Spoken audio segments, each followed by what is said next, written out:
Habari zenu. How are you doing? Habari zenu is Swahili to say hello.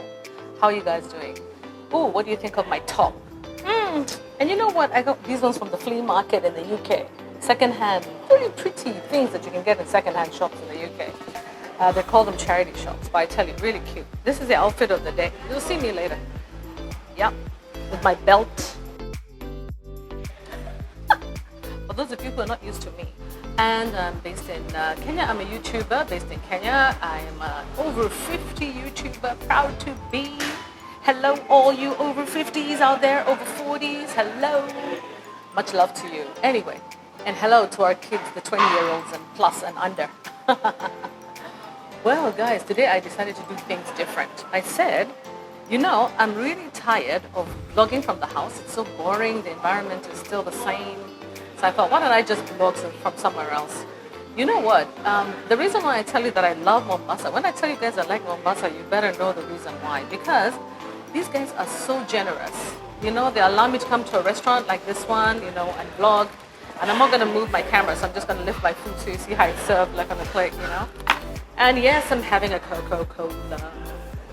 And, you know, the reason I like Mombasa, they're so generous. They don't bother you. I said, is it okay if I vlog for myself? You know, can I talk? And they said, yeah, sure, no problem. You know, most restaurants would never allow you to do that. But these guys here will, you know. So I found a corner and they even said, you know, go to that corner there. There's air conditioning. You can go and enjoy that corner there. I was like, oh my God, this is my next place for vlogging. So guys, how have you been? You know, I was in the house and wanting to eat. I needed to eat. It's about 2:30 right now. I haven't had lunch yet. And I was a little bit hungry, so I thought, you know, well, I want to eat, but I don't want to cook. How about that? You guys get that feeling? I'm sure you do, yeah? Well, today I was really doing some research earlier in the morning on an issue that is of great concern to many of us.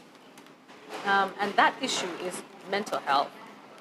You know, we are going through a crisis in our country where we have people who are experiencing anxiety, depression, and, you know, mental illness, you know, even something like obsessive compulsive disorder, which is something I think I have a little bit of sometimes, OCD, and we say it so proudly. It's a type of illness. It's a kind of mental health illness that makes you feel uncomfortable unless a place is completely perfectly organized, you know? Yes. We have a lot of mental illness issues going on right now, and it's resulting in a lot of criminal events and senses of insecurity. It's not limited to Africa or to Kenya, for example. It's definitely there in the UK. In fact, in the UK, they even have a minister of wellness, a minister of, what did they say? They had a minister.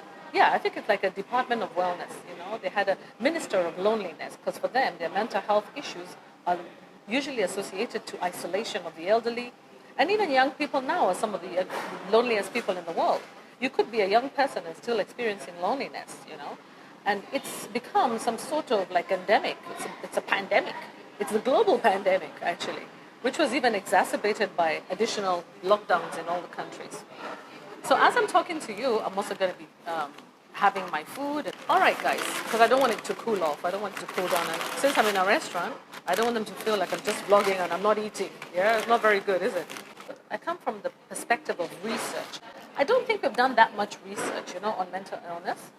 And some of the issues that I've identified with mental illness support and interventions is the fact that there's been very little research that has been conducted in this area and very little information is available, okay, to help people who would like to provide support in this area or who have an inkling towards this. You know, growing up when we were young, we never used to have like psychologists or psychiatrists. We had our grandmothers and our aunties and uncles and would go and talk to them if we had issues, or friends, for example. There's nothing like a nice Coke, a nice cold Coke when it's hot outside. It's quite hot right now, it's about 31 degrees. Anyway, you guys, talking about mental health. Hey, OCD is definitely an issue with me, for sure.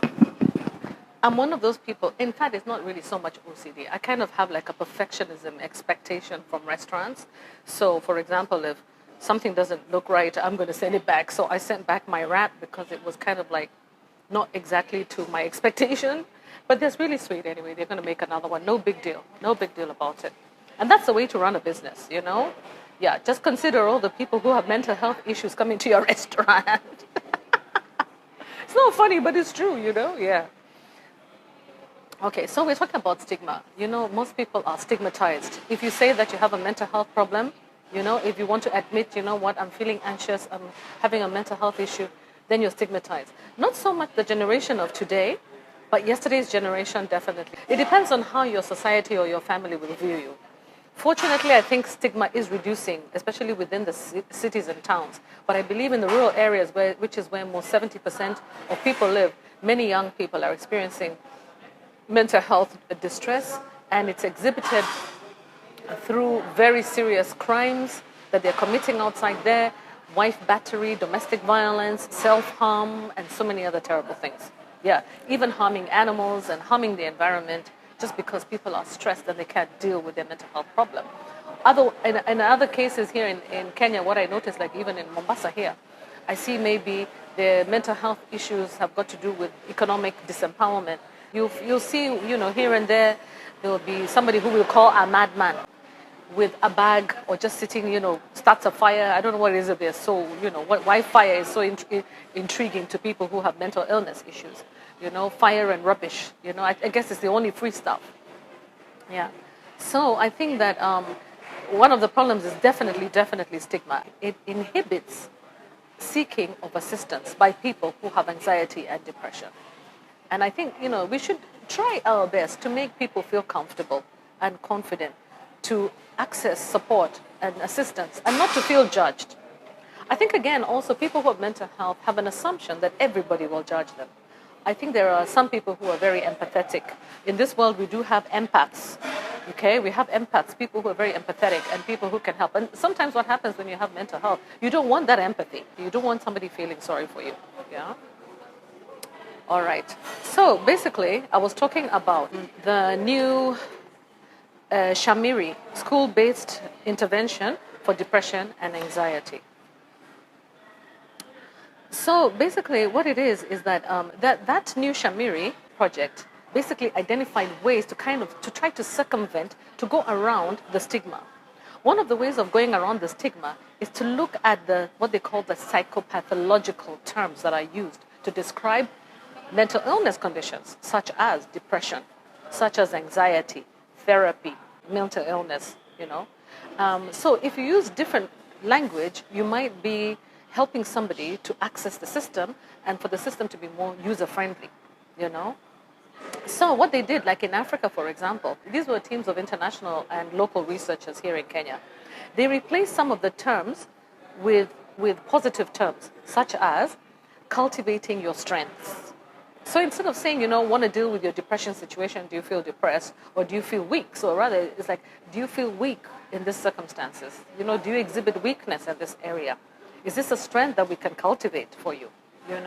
So at improving relationships, do you have difficulty interacting with people, with your teachers, with your parents, with your colleagues? Are you having any, relationship troubles and whatever? So you deal with that rather than talking about anxiety. You talk about maybe relationship difficulties. Okay, your well-being. How do you feel? What is your well-being? Your physical well-being, mental, emotional. What is your well-being? Instead of talking about personality, what's your personality type? Because in Africa, we don't really have equivalent terms for the word personality. We would say something like your traits, like your character, your behavior traits. What is your character like? Yeah, what is your behavior like? Thank you so much. Imagine, guys, they've actually replaced it for me. So nice. So it actually comes now, cut up into halves. Yeah, and I think it's nice and hot. All right. So there we go. So if you change the language, we're talking about changing the language, changing the terms, it might help people to feel more comfortable accessing the services. Yeah? So what else did I learn? I learned that actually from my grandmother as well. And we have people in the world like the fastest runner in Kenya, who said, no human is limited. And what that means is actually taking a negative and turning it into a positive. No, they're not limited. No human is limited. And that saying was said again and again and again. And I've kept it in my mind. No human is limited. And it's true. No human is limited. We put limitations upon ourselves. Yeah? No human is limited. So my grandmother used to tell me, always say to yourself, Nigogeria, I will try. And you know, when I said I will try, because she said, you know, you can do it. But the problem is that you don't believe that you can. You have anxiety about your grades. You have anxiety about your teachers. You have anxiety. But she wouldn't say the word anxiety. She says you have fear. Don't fear. Yeah, don't fear your teachers. Don't fear your students. You know, don't be embarrassed. So she says, you know, you can do it. Just say you try, just try. I tell you, when I tried, everything changed. Everything completely changed. And I went back because the frustration was that when I was very young, apparently I was an A student. And then when I got into my teenage years, even starting from like 7th grade and going up, I had issues. I had so many, you know, self-esteem issues because everything was changing on my body, I believe, you know, and there's nobody to really talk to. Sometimes you're not that close to your parents to talk to them about it. They may point out that your body is changing, but they may not be very helpful in helping you to deal with those kinds of changes. So sometimes adolescents don't have anyone to talk to. Their peers are also laughing at them. They're also, you know, going through their own mental health issues, you know, to do with their, you know, reproductive systems all changing. And for example, you know, well, anyway, when you become a teenager, you see your body changes. Yeah. Adolescents are really susceptible to mental illness, you know, and to struggling with anxiety and depression. And if you don't pick it up when they're teenagers and handle it properly, it can affect them for the rest of their lives. So Obama himself, President Obama of the US, what did he used to say? He used to say, yes, we can. So instead of using the terms like I'm depressed or I'm anxious, say, yes, I can. You know, to change those terms, use different positive reinforcement language. Okay? So now the question I asked is, what did research find out about intervention at the school level? Well, the school level offers many natural facilities. Number one, it offers the physical infrastructure, the classrooms, the yard, you can go outside, you know, the playground, so people can actually go away and, you know, sit down by themselves and reflect and think. And I remember we used to have a class in our school. I went to a Loreto school, which was run by nuns.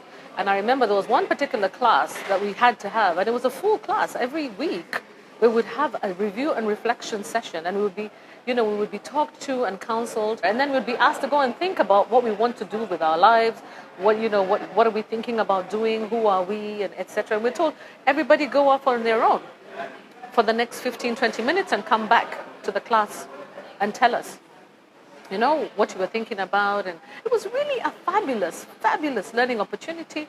And I can't even imagine. I still remember that as one of the most important classes in my high school. Thank you very much, Loreto Musangari. Okay? Yeah. So for example, so why the schools? The environment is conducive for learning. Already in the school environment, you're already ready to learn. You're ready to practice your skills, your learning skills. All right? And then also, like, you know, in terms of logistics, it's very easy because everybody's in one place. You don't have to worry about transportation, you know, either for the service provider or for the person who's coming to use the service. Okay? So again, school environment is where most students encounter stress. So because they encounter stress, you know, then you can apply and practice the skills that you learn in terms of, you know, in the intervention or what they call the treatment. Yeah?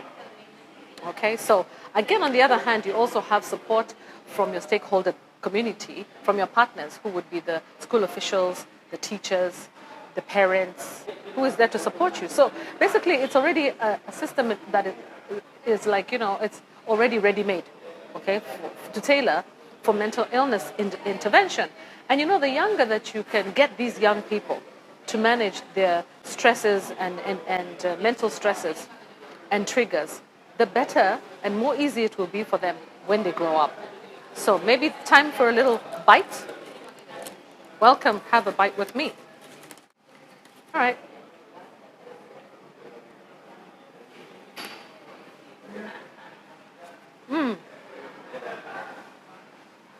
Much better.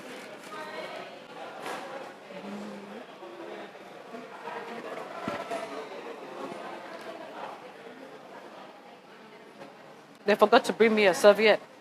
Thank God I had carried my own. All right, guys. So basically, like I said, this research was conducted by a multicultural team because culture plays a very big role, okay, in delivery of successful mental health interventions wherever you go. There are some cultures that are okay with mental health interventions, others are not. Yeah. So, and also, it was conducted in schools so that they can actually scale up the intervention and support throughout other countries, okay? Yeah. So the idea is when you conduct these research and you use evidence-based methods, it means that you can scale up the results and close the gap, okay, of intervention globally amongst young people, amongst adolescents, and that is where we need to capture them. I feel the problem is that by the time that you're trying to provide mental health services to an adult, it might be a little bit late. Okay, not that it can't be useful, but it's a little bit late because they needed to have had a long period of time when they're using those interventions and using what they learn to manage the stress at different levels of their lives. So, for example, when I got my counseling when I was a teenager at the age of 15, I've been using those exact same strategies even now when I'm over 50. You see? So it really influences my relationships a lot. And it doesn't mean that I will never encounter any mental illness or any difficulties or stresses. It doesn't mean that I will always be right and I'll always find a way. It just means that I know that I can actually ask somebody else. Because my grandmother gave me that support, I know that I can ask somebody else, or I can open up to someone else and explain to them my problem and get some help. I don't have any worry about, talking to somebody who I trust about any sort of mental issues. And I won't even call them mental or anxiety. What I would call them is concerns. I won't use the word depressed because my grandmother told me never to use that word. Basically, you still I'm feeling depressed. She asked me, "What's that? What's that? You're feeling depressed? What does that mean?" I says, "No, you're not depressed. You just say that you're experiencing a challenge. It's a problem. Yes, okay, fine, and that's it. All right, so."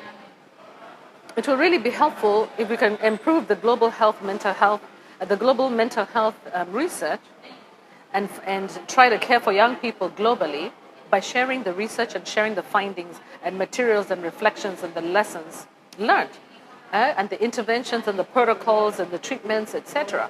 It's very important that we actually offer this kind of support. Sometimes, when I use the word treatment, it's very wide, okay? Sometimes it could be treatment in terms of actual pills and medication, but that's not the only treatment.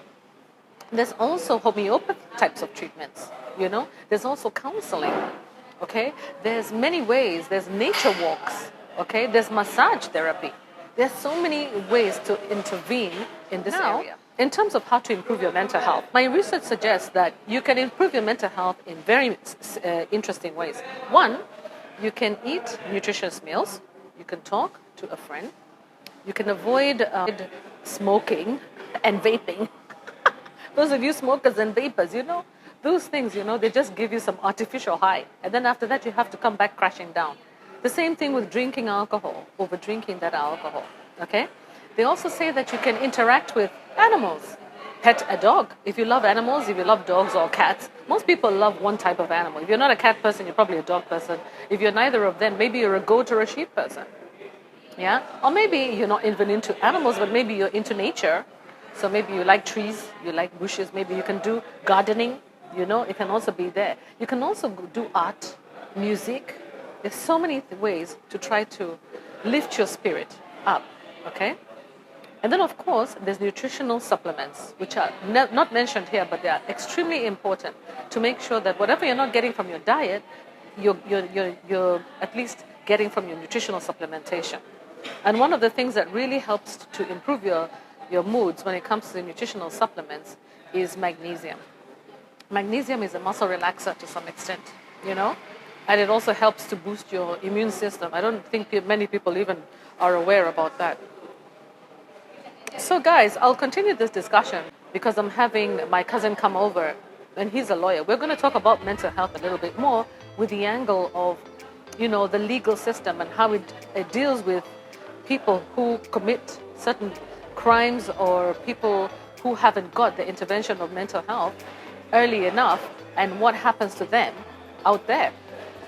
He being a lawyer, he would be aware, maybe he would have had cases where some crimes were committed because somebody was not in the right state of the frame of mind mentally, all right? And I'm really looking forward to that. But at the moment, I think this is long enough. I think we've had our chat. I think I'm just going to show you around. You know me, I'll always make sure that I'll show you around. First of all, starting with the restaurant where I am at.